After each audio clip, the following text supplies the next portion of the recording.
Pro kabaddi league 11వ సీజన్లో ఎట్టకేలకు Gujarat Giants తమ ఓటముల పరంపరను ముగించారు.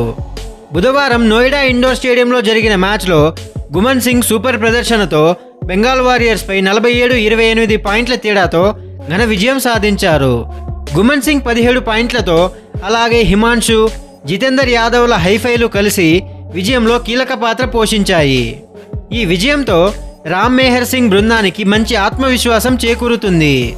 గుజరాత్ జైంట్స్ గుమన్ సింగ్ నేతృత్వంలో చక్కని ఆరంభం చేసింది. ప్రారంభంలోనే 4 పాయింట్లు సాధించి మొదటి 5 నిమిషాల్లోనే బెంగాల్ వారియర్స్పై ఆల్అవుట్ చేస్తూ మంచి ఆధిక్యాన్ని సంపాదించింది. బెంగాల్ వారియర్స్ యువ రైడర్ నితిన్ కుమార్ ప్రయత్నించిన గుజరాత్ జైంట్స్ ఆధిపత్యాన్ని నిలుపుకున్నాయి. గుజరాత్ జైంట్స్ ప్లేయర్ గుమన్ అద్భుతంగా ఆడి డూ ఆర్ డై రైడ్లో నితిన్ కుమార్, మయూర్ కాదంలను అవుట్ చేయడంతో బెంగాల్ వారియర్స్ జట్టులో కేవలం ఒకే ఒక్క ఆటగాడు మిగిలిపోయాడు. ఆ వెంటనే హిమాన్షు నితిన్ను టాకిల్ చేయడంతో బెంగాల్ వారియర్స్పై రెండవ ఆల్అవుట్ సాధించారు. గుమన్ సూపర్ 10 పూర్తి చేసుకున్నాడు మరియు తొలి అర్ధ భాగం ముగిసే సమయానికి గుజరాత్ జైంట్స్ 24-13తో 11 పాయింట్ల ఆధిక్యంలో నిలిచింది. రెండవ అర్ధ భాగంలో కూడా గుజరాత్ జైంట్స్ అదే దూకుడుతో కొనసాగింది.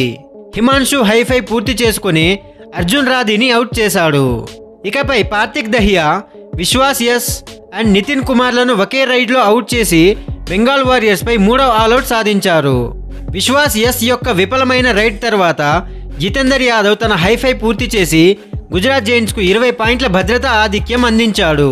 బెంగాల్ వారియర్స్ ప్రతి పాయింట్ కోసం పోరాడిన గుజరాత్ జైంట్స్ వారికి సమాధానాలు ఇస్తూ విజయాన్ని కొనసాగించింది.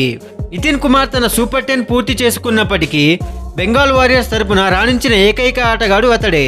చివరికి బెంగాల్ వారియర్స్ 19 పాయింట్ల తేడాతో ఓటమిని మూటగట్టుకుంది. సో ఫ్రెండ్స్, ఈ మ్యాచ్లో ఎట్టకేలకు గుజరాత్ జైంట్స్ విజయ మార్గంలో తిరిగి చేరుకుంది. వారి ఆటను చూసిన తర్వాత మీకేమనిపిస్తుందో మీ అభిప్రాయాలను కామెంట్ సెక్షన్లో చెప్పండి. మీకు కనుక ఈ వీడియో నచ్చినట్లయితే లైక్ చేయండి, షేర్ చేయండి. ఇలాంటి మరెన్నో కబడ్డీ వీడియోస్ కోసం, స్పోర్ట్స్ అప్డేట్స్ కోసం మన ఛానల్ను సబ్స్క్రైబ్ చేయండి. Thank you for watching.